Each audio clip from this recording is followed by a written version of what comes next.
समय तो कम होता जाता है, लेकिन कम समय में खुशी होनी चाहिए या कोई भय होना चाहिए?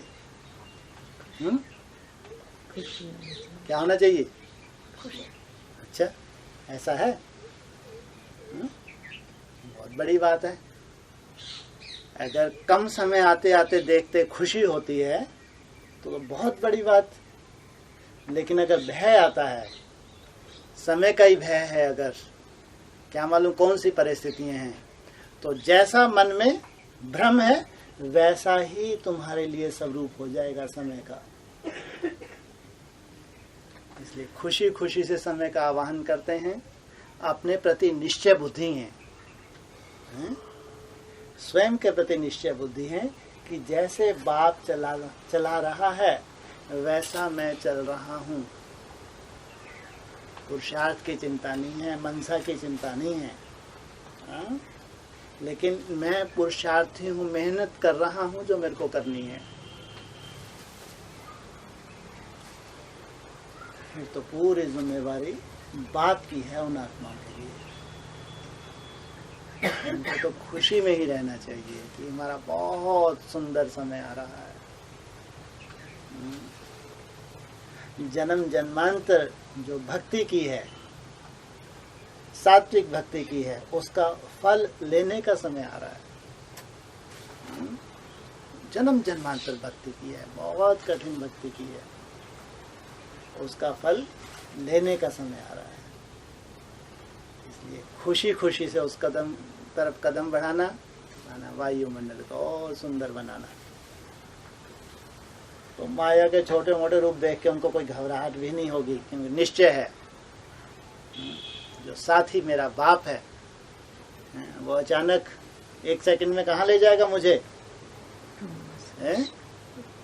एक सेकंड में ऊर्ध्वगति ऊपर ले जाएगा, क्योंकि उसका एक सेकंड का ही गायन है। मैं आते से ही धक से राजधानी स्थापन कर देता हूँ। आते से ही करता हूँ या कुछ समय लगाता हूँ? आते से ही।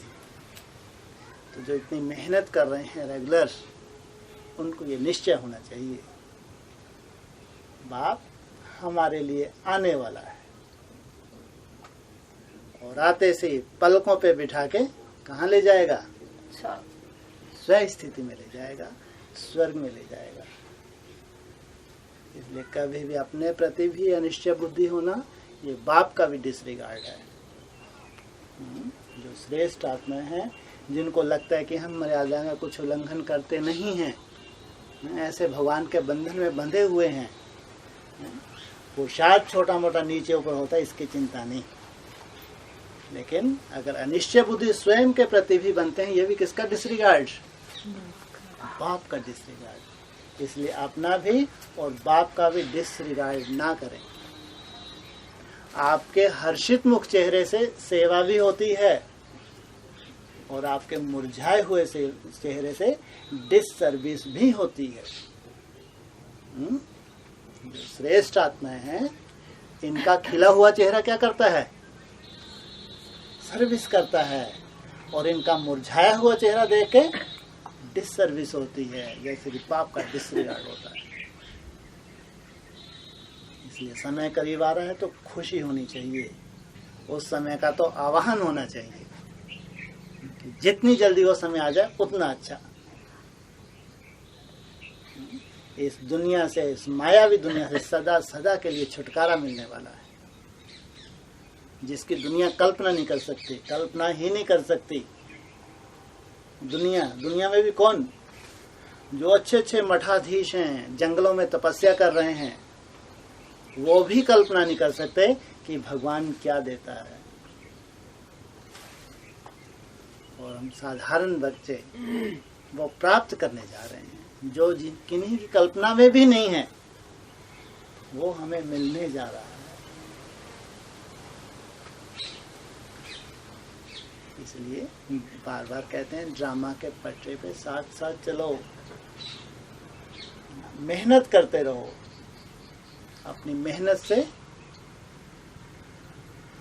थको मत। अलवेला मत लाएं। इसे ड्रामा के साथ साथ चल रहे हैं तो ड्रामा कैसा होगा? कल्याणकारी होगा। उनके लिए तो कहते हैं बाप भी कल्याणकारी और ड्रामा भी कल्याणकारी। कहीं दूर दूर तक अकल्याण दिखता ही नहीं है। इसलिए सच्चे सच्चे रूहानी सोशल वर्कर बनो, रूह की प्रैक्टिस करो, दिन रात ये प्रैक्टिस करो। मैं देह नहीं हूँ, आत्मा हूँ। इसलिए जो भी धारणाएं असंभव लग रही हैं, मुश्किल लग रही हैं, धीरे धीरे क्या होगा? संभव महसूस करेंगे।